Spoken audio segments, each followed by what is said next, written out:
मायावती भी उत्तर प्रदेश की 3-4 बार राजा रही, मुख्यमंत्री रही, मगर जैसे ही अखिलेश यादव मुख्यमंत्री पद से हटे, इन ब्राह्मणों ने उनके कार्यालय को, उनके ऑफिस को गंगा जल और गाय के मूत्र से धोया। फिर शूद्र बैठ गया था, अहिर बैठ गए कुर्सी पे, अपवित्र हो गए। धोया गया कि नहीं धोया गया? बोलिए भाई, या सुनो, करिए कुछ ना कुछ। धोया गया ना? ते अपमान नहीं है? आप राजा हो जाओ, आपको सम्मान देने वाले नहीं हैं।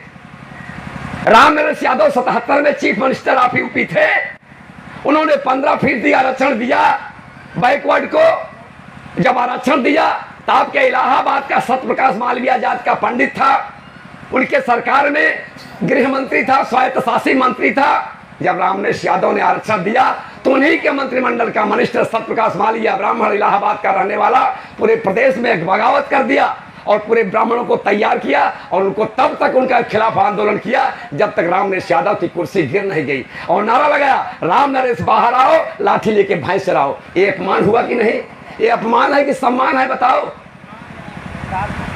और जब राम नरेश यादव ने 77 में वो आरक्षण दिया 15% ओबीसी के लोगों को, तो उस समय बिहार के मुख्यमंत्री नाई जाति के कर्पूरी ठाकुर हुआ करते हैं।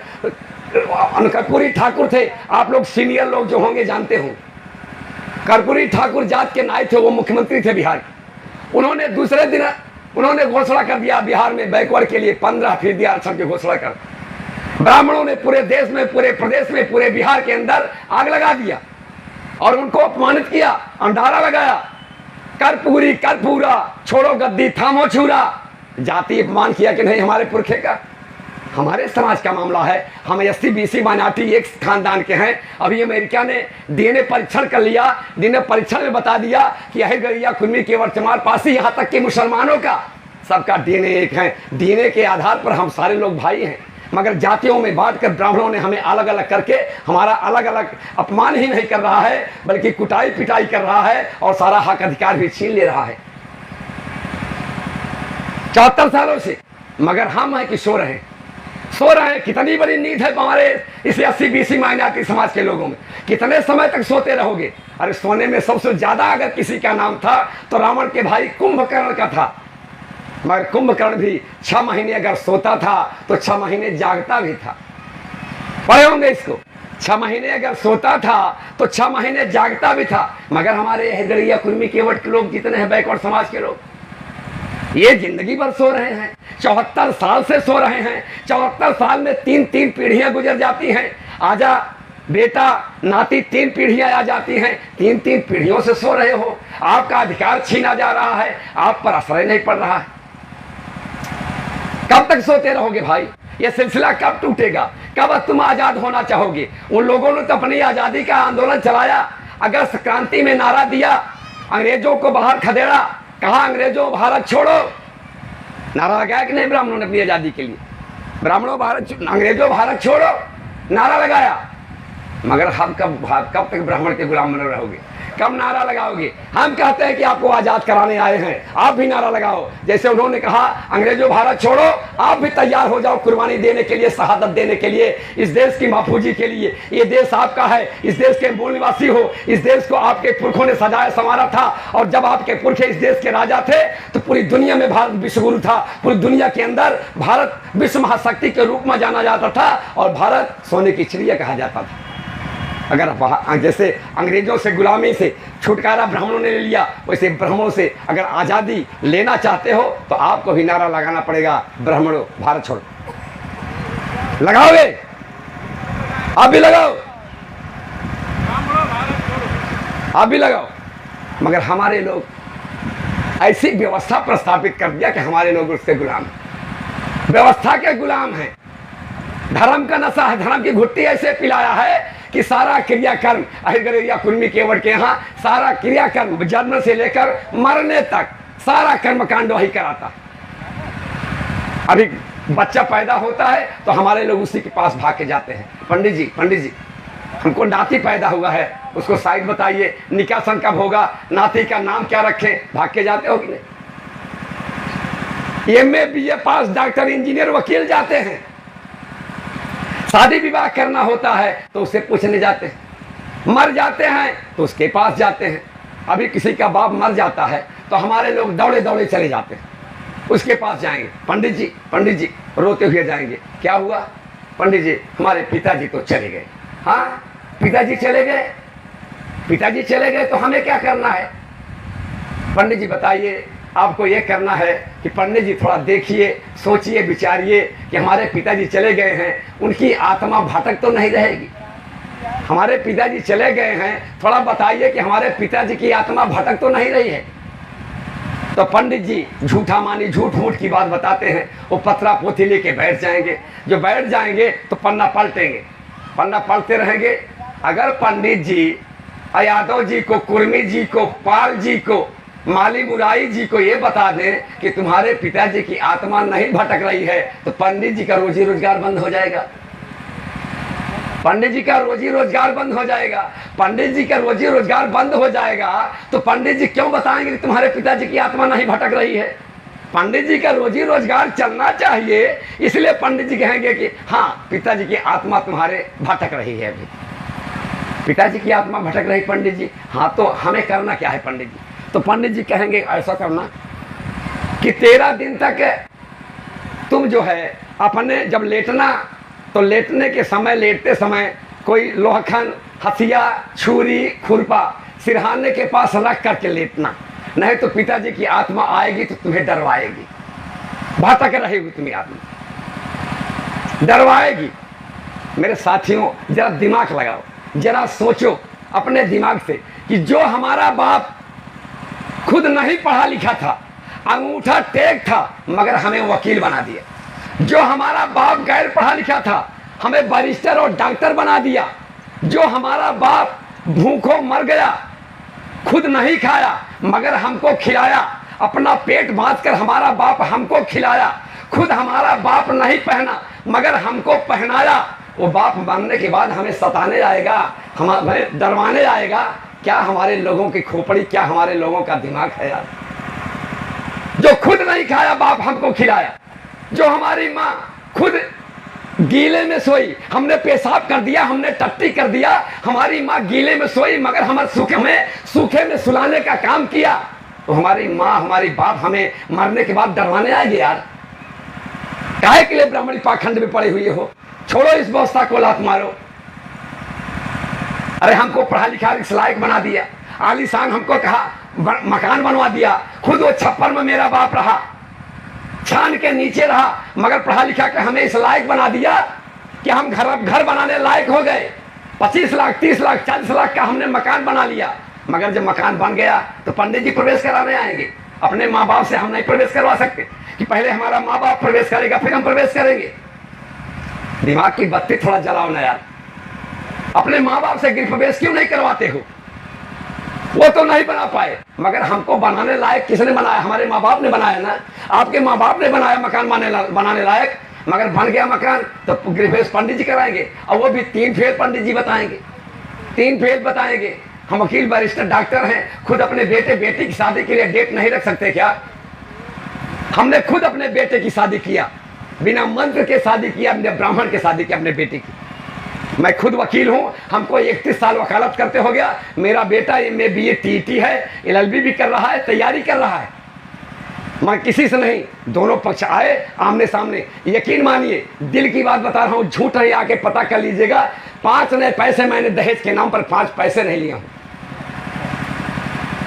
अब बाम सेब के सारे लोग, मुनि साहब, बाम सेब के सारे लोग मेरे शादी में गए थे। हमारे बगल जो पंडित जी बैठते थे वैसे लोगों को भी न्योता नहीं दिया था मैंने।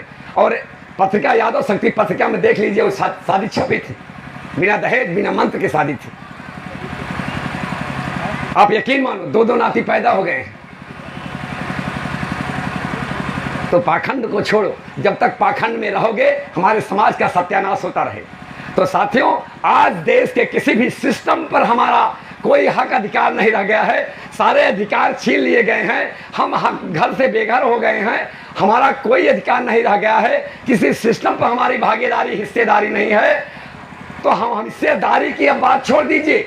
आज हम धरना प्रदर्शन करते हैं तो डीएम एसपी को मांग पत्र देते हैं। अब हम डिमांड नहीं करेंगे, मांग नहीं रखेंगे, डिमांड नहीं, अब हम कमांड करना चाहते हैं कि इस देश की हम हुकूमत करना चाहते हैं। इस देश का अहिरगढ़िया खुन्नी केवल चमार पासी इस देश का मालिक बनेगा। बहुजन मुक्ति पार्टी इस देश के बैकवर्ड या मुसलमान को इस देश का मालिक बनाना चाहती, इस देश का राजा बनाना चाहती। हम इस देश के मालिक होंगे, इसलिए कि ये देश हमारे पुरखों का रहा और विरासत में पूंजी के रूप में ये देश हमें मिला है। किसी भी विदेशी को इंटरनेशनल लॉ में एक कानून है कि दुनिया का कोई भी व्यक्ति किसी देश में रह सकता है मगर उस देश में हुक्मरान नहीं बन सकता, उस देश का राजा नहीं बन सकता। मगर विदेशी भारत में राज कर रहा है और इस देश के हम मूल निवासी हैं, हम सत्ता से बेदखल। इसलिए आपको आगाह करता हूं, ये ऐसी सारी समस्याएं हैं, सारी की सारी समस्याएं इन्हीं लोगों ने पैदा किया। समस्या हमारी है, समाधान हमें खोजना है। समस्या पैदा करने वाला समाधान नहीं बताएगा, समस्या पैदा करने वाला जो है वो समाधान नहीं खोजेगा। समस्या हमारी है तो समाधान हमें खोजना है। अब न्याय हम करेंगे, उसने न्याय नहीं किया 74 साल हमारे साथ, अब न्याय हम करेंगे। न्याय क्या है? न्याय ये है कि जितनी जिसकी संख्या भारी उतनी उसकी हिस्सेदारी। संविधान में बाबा साहब ने लिखा, ये न्याय है कि लोक संख्या के अनुपात में हिस्सेदारी सबको मिलनी चाहिए। अगर इस देश में 52% बैकवर्ड है, उसे 52 हिस्सा मिलना चाहिए। 22.5% अनुसूचित जाति और अनुसूचित जनजाति के लोग हैं, उन्हें 22.5% मिलना चाहिए। 18% मुसलमान है, उसे 18% मिलना चाहिए। और देश के अंदर 3.5% ब्राह्मण है, उसे 3.5% मिलना चाहिए। मगर 3.5% के स्थान पर आज 80 से 85% सारे संवैधानिक प्रतिष्ठानों पर कब्जा किए हुए। न्याय हम करेंगे। इसलिए मेरे साथियों, आपसे गुजारिश करता हूं, आपसे अपील करता हूं कि आपसे निवेदन करता हूं कि आइए हमारे साथ, बहुजन मुक्ति पार्टी का साथ सहयोग करो। बाबा साहब डॉक्टर अंबेडकर ने संविधान की धारा 219 में आपको बहुत बड़ी ताकत दिया।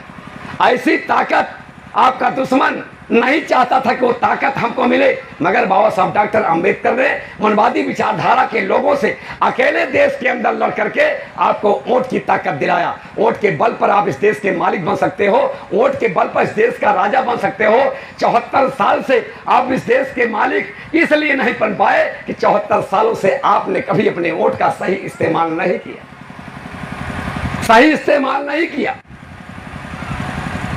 कांग्रेस ने लूटा 60 साल तक, बीच में 27 साल तक मायावती और मुलायम सिंह यादव 27 साल तक माया मुलायम के चारों तरफ उत्तर प्रदेश की सत्ता नाचती रही। 27 साल तक इस देश प्रदेश का ब्राह्मण घबरा गया और नारा लगा दिया, 27 साल यूपी बेहाल। नारा पढ़ रहे होंगे, 27 साल यूपी बेहाल। माया मुलायम जब इस प्रदेश के मुख्यमंत्री बने तो उनको खलने लगा और नारा लगा दिया कि 27 साल यूपी बेहाल। 27 साल यूपी नहीं बेहाल था, ये लोग बेहाल थे कि 27 साल तक उत्तर प्रदेश की सत्ता इनको नसीब नहीं हुई, इसलिए ये लोग बेहाल थे। मनवादी विचारधारा के लोग बेहाल थे कि 27 साल तक उत्तर प्रदेश की सत्ता इनको नसीब नहीं हुई।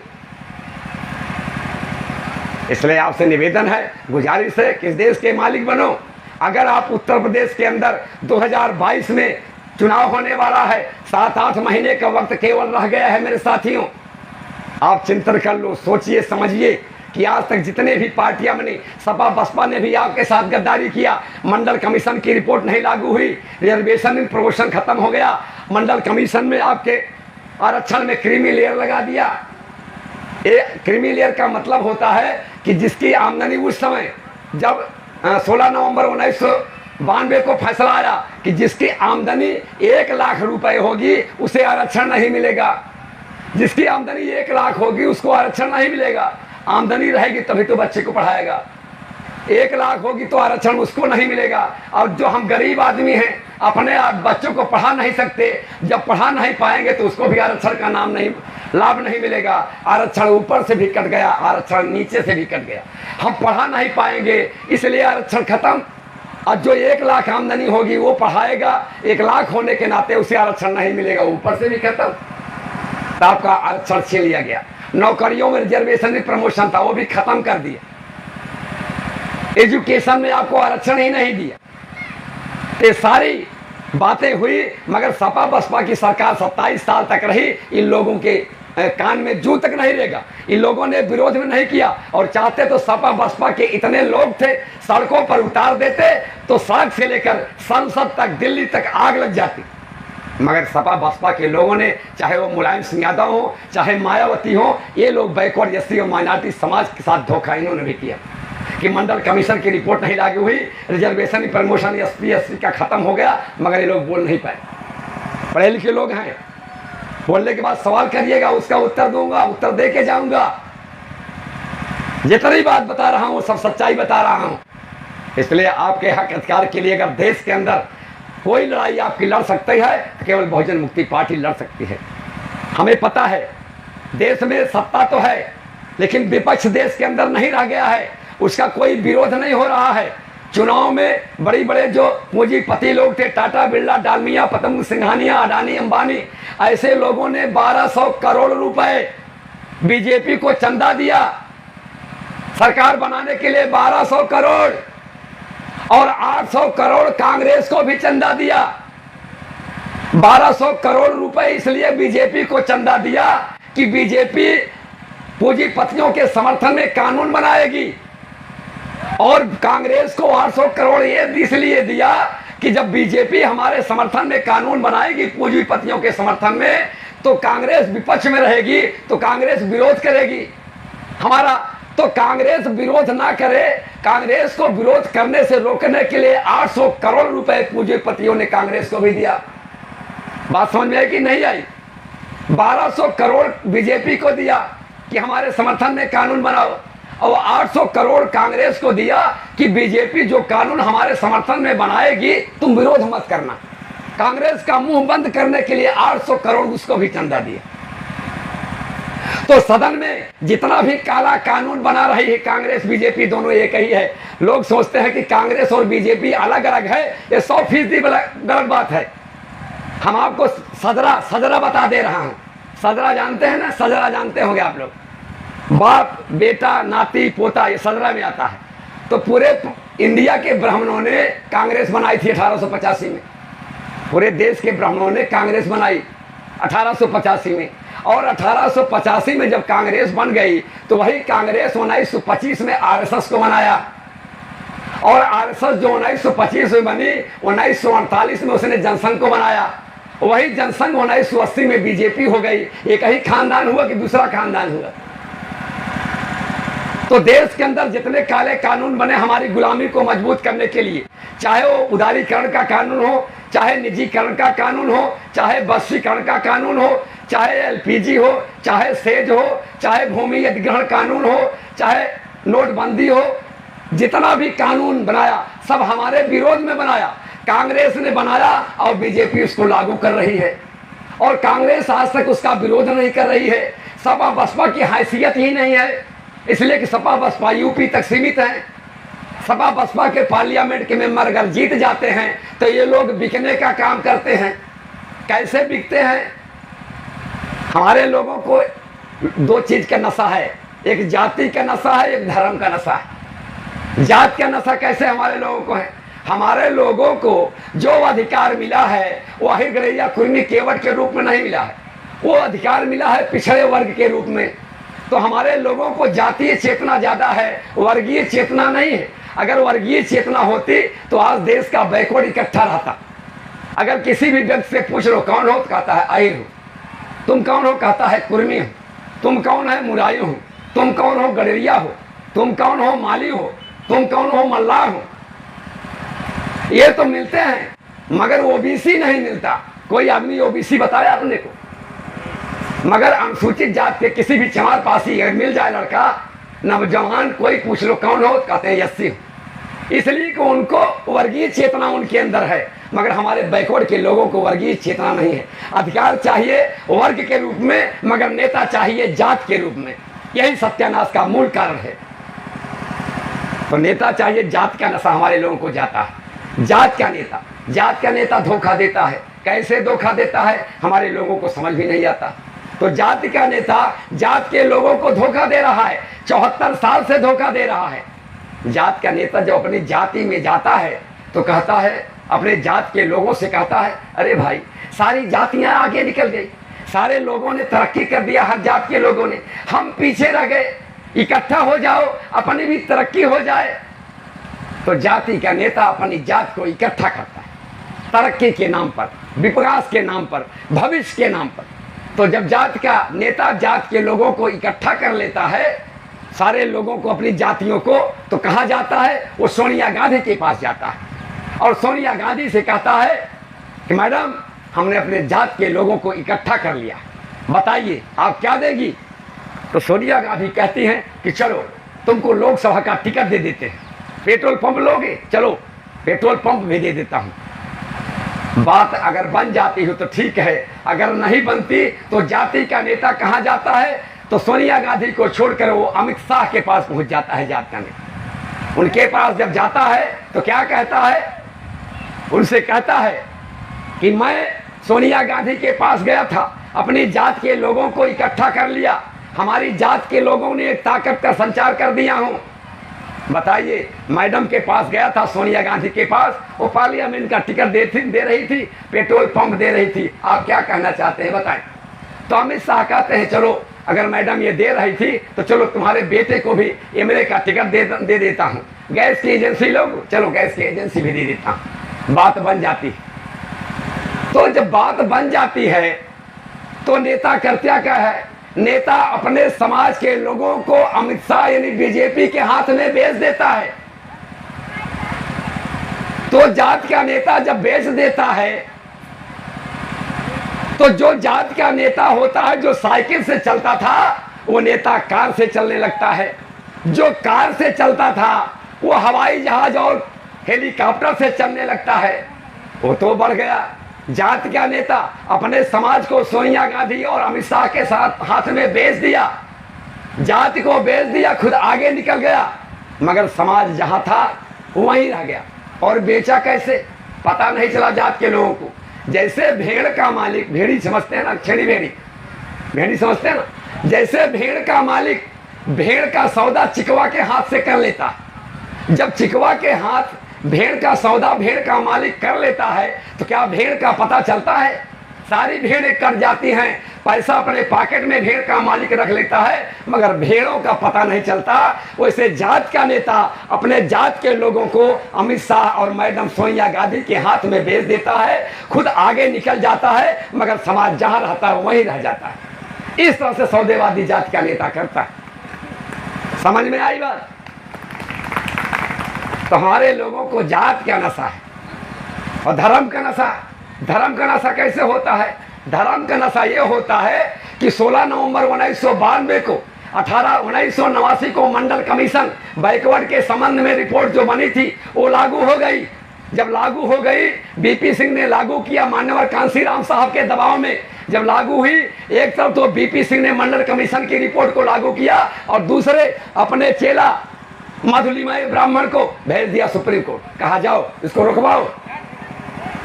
सुप्रीम कोर्ट में जाकर मधुलिमय निवेदन करता है, सुप्रीम कोर्ट से फैसला मंडल कमीशन को 16 नवंबर 1992 को आ जाता है।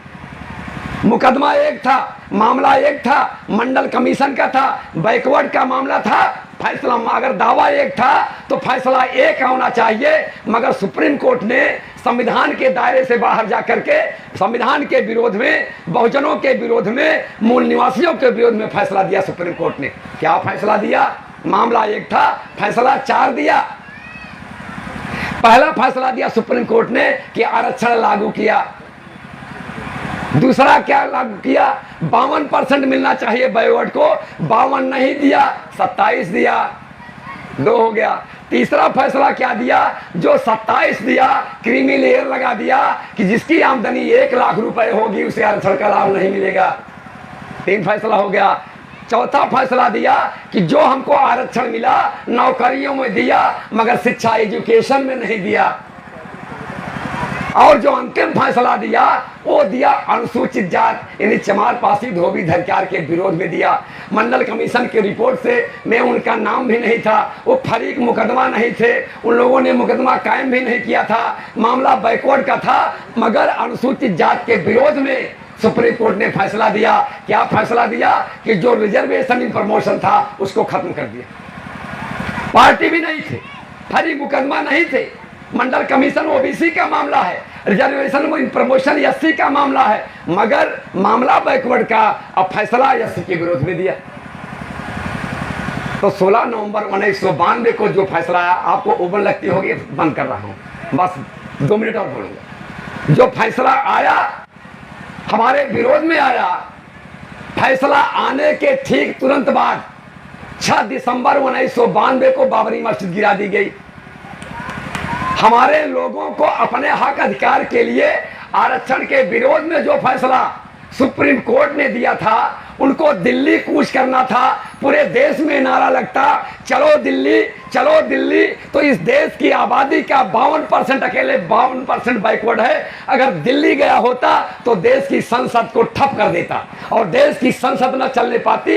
देश की संसद की कार्यवाही पूरी दुनिया देखती, पूरी दुनिया के लोग हमारे समर्थन में उतरते कि बैकवर्ड का हक छीना जा रहा है। पूरी दुनिया के लोग हमको समर्थन देते तो कम से कम हमको 2 लाख नौकरियां अब तक मिली होती। 92 से लेकर 2021 तक कम से कम 29-30 साल हो रहा है, मगर हमारे लोग दिल्ली नहीं गए। हमारे लोगों को धर्म का नशा था। धर्म का क्या नशा था? अपने हक के अधिकार के लिए दिल्ली नहीं गए। ब्राह्मणों ने नारा लगा दिया, चलो अयोध्या अयोध्या चलो, तो चले गए। 6 दिसंबर 1992 को बाबरी मस्जिद गिराने। बाबरी मस्जिद को गिराने में बैकवर्ड लोगों का हाथ था। कल्याण सिंह ओबीसी के लोग थे, विनय कटियार ओबीसी कुर्मी थे, उमा भारती ओबीसी कुर्मी थी, प्रवीण तोगड़िया ओबीसी कुर्मी है। बैकवर्ड का इस्तेमाल किया और फेंक दिया। बाबरी मस्जिद ध्वस्त हो गई। जब बाबरी मस्जिद ध्वस्त हो गई तो चर्चा पूरे देश में छिड़ गई। बाबरी मस्जिद गिरा दी गई, मंदिर कब बनेगी, कौन बनाएगा, कैसे बनेगा, क्या होगा, इस पर चर्चा छिड़ गई। जो मंडल कमीशन के विरोध में फैसला आया था, वो फैसला हमारा दब गया, वो फैसला दबा दिया गया और बाबरी मस्जिद का मामला आ गया। बाबरी मस्जिद का तो हमारे लोगों को अपना हक अधिकार लेना चाहिए था, मगर धर्म की नशा थी, वो अयोध्या चले गए। हक अधिकार अपना भूल गए। उन लोगों ने सोचा पहले हम भगवान राम का मंदिर बना लें, हक अधिकार तो लेते रहेंगे। अगर अपने पैर में कुल्हाड़ी मारने वाला व्यक्ति अगर आप लोगों ने ना देखा हो तो बैकवर्ड को देख लो। अगर अपने पैर में कुल्हाड़ी मारने वाला इंसान कोई ना देखा हो तो इस देश के ओबीसी को देख लो। अधिकार चला गया, अधिकार नहीं मिला, लाखों नौकरियां चली गई, उसके बावजूद भी इनको अभी चेत नहीं। बाबरी मस्जिद में मंदिर बनने का फैसला आ गया, मंदिर बनने जा रही है, ट्रस्ट बन गया। जिन ओबीसी के लोगों ने बाबरी मस्जिद को ध्वस्त किया था, उनको ट्रस्ट में एक भी ओबीसी को पूरी इंडिया से मेंबर नहीं बनाया गया, शामिल नहीं किया गया। ये देश का झूठ मूठ का इतिहास है। ओबीसी के लोगों को कोई सम्मान मिला? तो साथियों, बहुजन मुक्ति पार्टी आपके हक और अधिकार की लड़ाई लड़ रही है। अगर आपने उत्तर प्रदेश में इसे प्रस्थापित करने का काम किया तो इस देश के अंदर सबसे पहले ओबीसी की जाति आधारित गिनती कराएगी, नंबर 1। दूसरी चीज ये कराएगी, जो मंडल कमीशन की रिपोर्ट नहीं लागू हुई, रिजर्वेशन प्रमोशन, हमारे अनुसूचित जाति का रिजर्वेशन प्रमोशन खत्म हो गया, देश के अंदर 100% आरक्षण लागू होगा। और जो राशन कार्ड की दुकान पर हमारे लोग जाते हैं, राशन कार्ड की व्यवस्था खत्म होगी। बहुजन मुक्ति पार्टी इज्जत, मान, सम्मान, स्वाभिमान की जिंदगी जीने के लिए पूरे देश के अंदर बहुजनों के हर परिवार को, परिवार का मतलब बीवी बच्चे, 5 लोग कम से कम होते हैं, 7 लोग ज़्यादा से ज़्यादा होंगे, हर परिवार को इज्जत की जिंदगी जीने के लिए 18,000 रुपये हर महीने जीवन निर्वाह निधि के रूप में देने का काम बहुजन मुक्ति पार्टी करेगी। और लिख कर दूंगा, शपथ पत्र लिख के दूंगा, ये काम बहुजन मुक्ति पार्टी करेगी इज्जत की जिंदगी जीने के लिए। इतना ही नहीं करेंगे, जो किसान खेती करता है, 60 साल की उम्र हो जाएगी तो 60 साल पूरा होने पर हर किसान को 3,000 रुपये उसे पेंशन के रूप में दी जाएगी। ये काम बहुजन मुक्ति पार्टी करेगी। और देश के अंदर तलाकशुदा, देश के अंदर विधवा और बेसहारा महिलाओं को इज्जत की जिंदगी जीने के लिए हर विधवा, तलाकशुदा, बेसहारा महिलाओं को 1,000 रुपये पेंशन उन्हें देने का काम बहुजन मुक्ति पार्टी करेगी। आज सिंचाई की सुविधा नहीं, नहरों का अभाव और पानी का अभाव है। बरसात में पानी बरसता है, नदियों के रास्ते से निकल जाता है, मगर बहुजन मुक्ति पार्टी देश में सभी खेतों को हरियाली पैदा करने के लिए, किसानों को उचित फसल का उचित देखभाल के लिए नदियों पर बांध बनाएगी, नदी आयोग बनाएगी और बांध बना करके उस जल को रोका जाएगा, पानी को रोका जाएगा और पानी को रोक करके नहरें बनाई जाएगी जो सिंचाई के काम आएगी, जिससे किसान को उसकी फसल पैदा हो सके और उसकी फसल का लाभकारी मूल्य किसान को मिल सके। ये काम बहुजन मुक्ति पार्टी करेगी। और देश के अंदर 24 लाख मंदिरें हैं, 24 लाख मंदिरों का बहुत एक एक मंदिर, देश के अंदर 6 मंदिर ऐसे हैं जिसका एक साल में फायदा 50,000 करोड़ का फायदा होता है एक एक मंदिर से। 6 मंदिर ऐसे हैं, तो मंदिरों का राष्ट्रीयकरण किया जाएगा, मंदिर का सारा पैसा खजाने में जाएगा, जो खजाने में पैसा जाएगा तो उससे जो है पूरे देश के विकास की योजना बनाई जाएगी। जो छोटे मोटे उद्योग धंधे बेकार पड़े हैं उनको पुनर्जीवित किया जाएगा और पुनर्जीवित करके SC ST OBC समाज के लोगों को उसमें लगाया जाएगा और लगा करके उन्हें रोजी रोजगार देने का काम बहुजन मुक्ति पार्टी करेगी। आज देश के अंदर दोहरी शिक्षा व्यवस्था है, निजीकरण की व्यवस्था है, दोहरी शिक्षा व्यवस्था खत्म होगी, देश में समान शिक्षा लागू होगी, चाहे वो राजा का बेटा हो, चाहे वो मुख्यमंत्री का बेटा हो, चाहे मजदूर का बेटा हो, समान शिक्षा देश के अंदर लागू होगी। अनिवार्य शिक्षा दी जाएगी, गुणवत्तापूर्ण शिक्षा दी जाएगी, सारे बच्चों को समान शिक्षा देकर एक ही विद्यालय में पढ़ेंगे, चाहे वो चीफ मिनिस्टर का बेटा होगा, चाहे मजदूर का बेटा हो। ये काम बहुजन मुक्ति पार्टी करेगी। इस तरह से बहुत सारे काम बहुजन मुक्ति पार्टी करेगी। आपकी आज़ादी का आंदोलन चल रहा है देश के अंदर, अगर आप आज़ाद होना चाहते हो तो बहुजन मुक्ति पार्टी का साथ सहयोग करोगे। इसी आशा विश्वास के साथ 2 लाइन समर्पित करते हुए अपनी बात को समाप्त करता हूं कि आज़ादी का यह आंदोलन सब लोग नहीं चलाते, आज़ादी का यह आंदोलन वो चलाते हैं जिनके अंदर हैसियत होती है, जिनके अंदर कुव्वत होती है, जो कुछ ताकत रखते हैं देश की महफूजी के लिए, वही शहादत दे सकते हैं। सारे लोग शहादत नहीं देते, सारे लोग शहीद नहीं देते। इसलिए 2 लाइन समर्पित करता हूं कि जिनमें हिम्मत है वो कुदरत में दखल देते हैं, जिनमें हिम्मत है वो कुदरत में दखल देते हैं। राह में कांटे हों उसको भी मसल देते हैं, खौफ की दुनिया से बदलते नहीं राहें अपनी। अरे मर्द तो वो हैं जो जमाने को बदल देते हैं। आपने हमें सुना, इसके लिए बहुत बहुत शुक्रिया, बहुत बहुत धन्यवाद। हम इसी